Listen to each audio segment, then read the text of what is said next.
Hello and welcome back to this video build tutorial of a Messerschmitt Bf109 from Revell in 1/72 scale. In the previous videos we have built this model up and we have painted it with hand and by airbrush. Now it's time to protect this lovely paint job using one of these, a gloss varnish. Now this is a gloss varnish from AK Interactive. They have a newer version of this in a bigger bottle. I can show it here. But it basically does the same thing. It protects the surface for later on, either we are weathering or applying decals. So why do we need to put varnish on our model? It's because varnish protects our models from dust and scratches. It protects the paint job. Second, especially gloss varnishes, they help with decal application. Decals are basically some sort of water slide stickers that you apply on the model, and they're basically markings. And they are easily applied if a surface is glossy and smooth. If we take a closer look at this model, you'll see that there's a big difference in the finish of the paint job.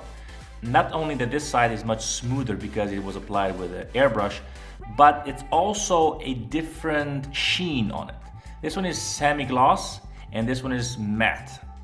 Now the difference is, of course, the way the light is reflected off the surface. As you can see, this side has a very flat or matte surface, which is kind of washed out.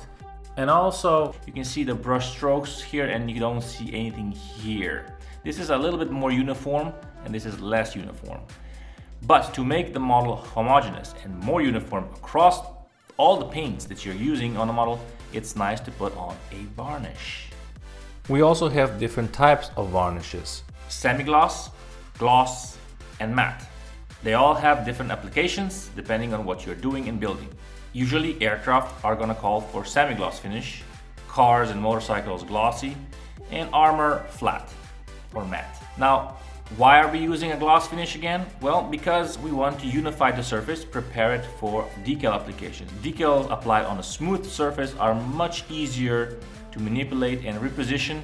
Now, decals applied on a matte surface or a very coarse surface are going to give you trouble whilst positioning.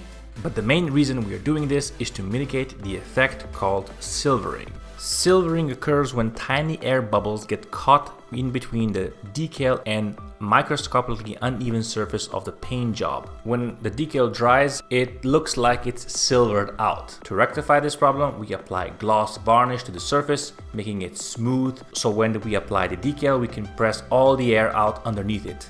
Now, after you put all the decals on the model, you actually go over with another clear varnish, and that is usually semi-gloss for airplanes. So really, after the end of every paint job, it doesn't really matter if you're using a matte, semi-gloss or gloss paint, because the varnish is going to determine how the model looks in the end.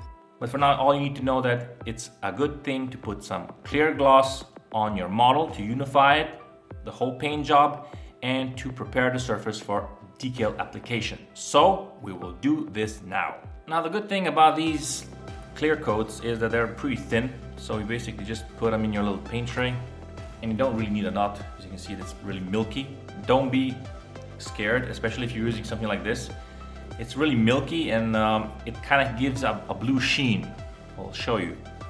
So we'll just load out the brush with this little lacquer varnish, and we'll just go on town on the surface. So we'll just paint it.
So this is the result of 2 coats of clear gloss varnish. I think that's plenty for the application of decals, and I will be doing the exact same thing on this side but using an airbrush. So let's get on with it.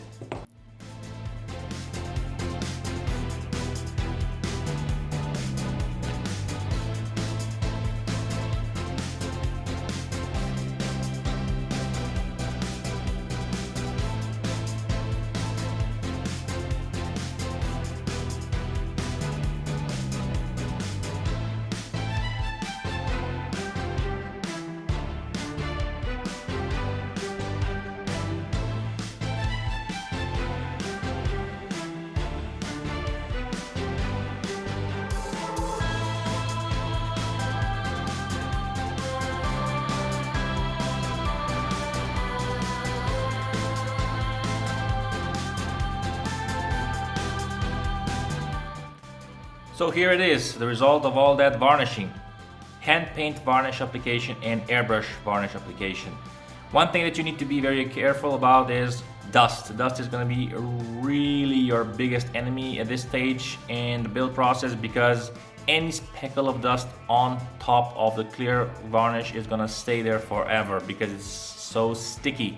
Also, be mindful where you put your fingers. I'm holding the model at the very ends because the varnish is still a bit tacky and it needs 24 hours to dry, and that is really important that it dries fully before applying decals. Anyway, I've varnished every single part of the aircraft.